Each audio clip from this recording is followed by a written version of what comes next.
কাজ ক্ষমতা ও শক্তি থেকে বরিশাল বোর্ড 2020 সালের কোশ্চেনের সমাধান করছি। ধারাবাহিকভাবে কাজ ক্ষমতা ও শক্তি এর সকল কোশ্চেন সমাধান করা হচ্ছে। আজকে থাকছে বরিশাল বোর্ড 2020 সালের কোশ্চেনটা।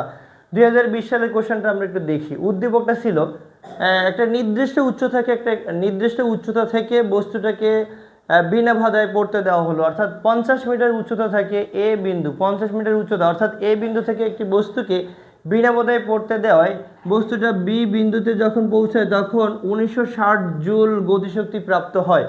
প্রথম কোশ্চেন, এ হতে বি অবস্থানের দূরত্ব কত, অর্থাৎ হাইট বের করতে হবে। যেহেতু গতিশক্তি আছে আমরা গতিশক্তি থেকে ইজিলি হাইট বের করতে পারবো। দেখি আমরা সমাধান করছি গ নাম্বার কোশ্চেনটা। কিভাবে সমাধান করব দেখি। গতিশক্তি টি is equal half M V square, আমরা সবাই জানি হাফ এম ভি স্কয়ার। তো এটাকে আমরা এখন পরন্ত বস্তুর ক্ষেত্রে বেগের তৃতীয় সমীকরণটা লিখব।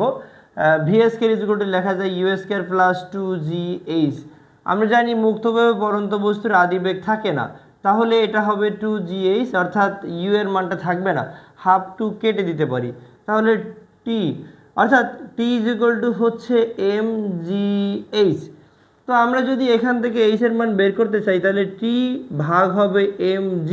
টি এর মান হলো 1960 ভাগ হলো এম এর মান 10, জি এর মান হলো 9.8।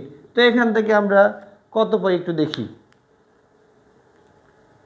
অর্থাৎ 1960কে যদি আমরা 98 দ্বারা ভাগ করি তাহলেই আমরা টোটাল উচ্চতাটা পেয়ে যাব। টোটাল উচ্চতা হলো 20 মিটার। তাহলে বোঝা যাচ্ছে এ এবং বি এর মধ্যবর্তী দূরত্ব হলো 20 মিটার। এ হতে বি অবস্থানের দূরত্ব হলো 20 মিটার। কোশ্চেনে বলা আছে যদি এসি এর দূরত্ব 25 মিটার হয়, এসি এর দূরত্ব যদি 25 মিটার হয় এবং সি এর মধ্যবর্তী দূরত্ব যদি 25 মিটার হয়, তবে এ বিন্দু, সি বিন্দু এবং ডি বিন্দুতে শক্তির সংরক্ষণশীলতার নীতি অর্থাৎ শক্তির রূপান্তর প্রক্রিয়া, শক্তির সংরক্ষণশীলতার নীতি অনুসারে আমরা দেখাবো। অর্থাৎ এটা কি হবে যে আমরা জানি সর্বোচ্চ উচ্চতায়, আমরা ঘ নাম্বার কোশ্চেন সমাধান করছি। সর্বোচ্চ উচ্চতায় সকল শক্তি হলো বিভব শক্তি পর্যায়ক্রমে হ্রাস পাবে, গতিশক্তি পর্যায়ক্রমে বৃদ্ধি পাবে। তবে যান্ত্রিক শক্তি অর্থাৎ দুইটা শক্তির সমষ্টি, যে কোনো বিন্দুতে দুইটা শক্তির সমষ্টিই হবে মোট শক্তির পরিমাণ। তো এখন আমরা তাহলে ঘ নম্বরে এ বিন্দুতে মোট শক্তি দেখি। এ বিন্দুতে মোট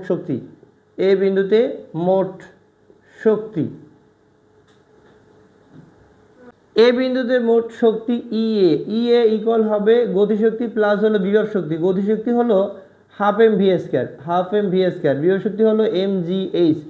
তো আমরা জানি যে যদি স্থির অবস্থানে থাকে, বেগ যদি 0 হয় তাহলে কিন্তু গতিশক্তি থাকে না, তাহলে হাফ এম ভি স্কয়ার এই পার্টটা হবে 0 প্লাস এম এর মান হলো 10, জি এর মান 9.8 এবং হাইটের মান হলো 50। অর্থাৎ ভূপৃষ্ঠ থেকে বা এ আর ডি এর মধ্যবর্তী দূরত্ব হলো 50। 10 ইন্টু 9.8 ইন্টু হলো 50, তাহলে এখান থেকে আমরা পাচ্ছি 4000। এটা এখান থেকে মোট শক্তি পাচ্ছি 4900, অর্থাৎ 4900 জুল। সি এর মধ্যবর্তী দূরত্ব, এসি এর মধ্যবর্তী দূরত্ব যদি 25 হয় তাহলে সিডি এর মধ্যবর্তী দূরত্ব তাও 25। তাহলে সি বিন্দুতে মোট শক্তি দেখি আমরা। সি বিন্দুতে মোট শক্তি এটাকে আমরা ইসি বলি, গতিশক্তি প্লাস বিভব শক্তি। অর্থাৎ সি বিন্দুতে শব্দ ঋণ শক্তি থাকবে হাফ এম ভি স্কয়ার গতিশক্তি, আর বিভব শক্তি হলো mg। আমরা এটাকে হাইটটাকে সিডি বললাম। এখন এই হাফ এম ভি পরন্ত বস্তুর ক্ষেত্রে বেগের তৃতীয় সমীকরণ V square is equal two লেখা যায় you square plus 2gh। H বলতে এটা কি হবে? এইচ বলতে হবে এটা এসি, অর্থাৎ উপর থেকে কত নিচে আছে। গতিশক্তির ক্ষেত্রে উচ্চতা হলো উপর থেকে নিচে কাউন্ট করা হয় এবং বিভব শক্তির ক্ষেত্রে উচ্চতা নিচ থেকে উপরে কাউন্ট করা হয়। এবং এখানে লিখতে পারি mg ইন্টু হলো এই সিডি। তো এখন মুক্তভাবে পরন্ত বস্তুর আদিবেগ থাকে না, তাহলে এখানে হবে হাফ এম 2g ইন্টু হলো এসি, আর এখানে mg ইন্টু হলো এটা সিডি। হাফ আর 2 কেটে দিতে পারি, তাহলে দুই পাশ থেকে আমরা যদি mg কমন নেই তাহলে এটা হবে এসি প্লাস সিডি।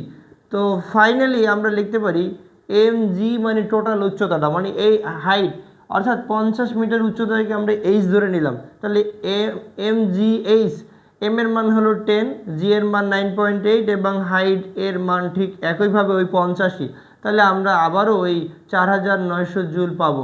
অর্থাৎ সি বিন্দুতেও দেখা যায় যে এই মোট শক্তির পরিমাণ বা যান্ত্রিক শক্তি 4900 জুল।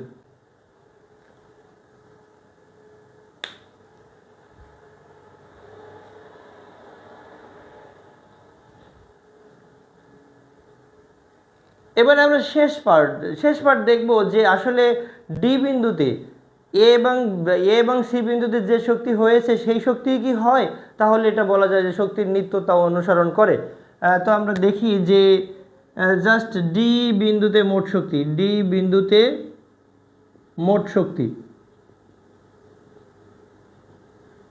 অর্থাৎ এটাকে আমরা ইডি বলছি। ইডি ইজ ইকুয়াল টু হবে গতিশক্তি প্লাস হলো বিভব শক্তি। এখন বস্তুটা যেহেতু ভূপৃষ্ঠে স্পর্শ করার মুহূর্তে, তাহলে ভূপৃষ্ঠে আমরা জানি বিভব শক্তি থাকে না।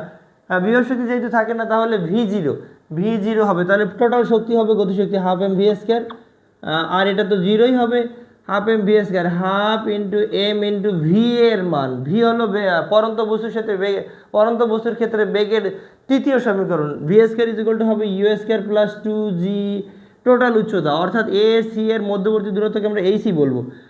তো এখান থেকে আমরা যদি এই মুক্ত বা পরন্ত বস্তুর তো আদিবেগ থাকে না, তাহলে এখান থেকে আমরা ইউ এর মান বাদ দিয়ে দিতে পারি। তাহলে 2g হবে, হাফ 2 কেটে দিতে পারি, তাহলে এটা হবে mgh। এম এর মান হলো 10, জি এর মান হলো 9.8 এবং হাইট এর মান হলো 50। তাহলে একইভাবে এটাও হয় 4900 জুল। সুতরাং দেখা যায় এ বিন্দুতে মোট শক্তি হলো 4900 জুল, সি বিন্দুতে মোট শক্তি হলো 4900 জুল, ইভেন ডি বিন্দুতেও মোট শক্তি হলো 4900 জুল।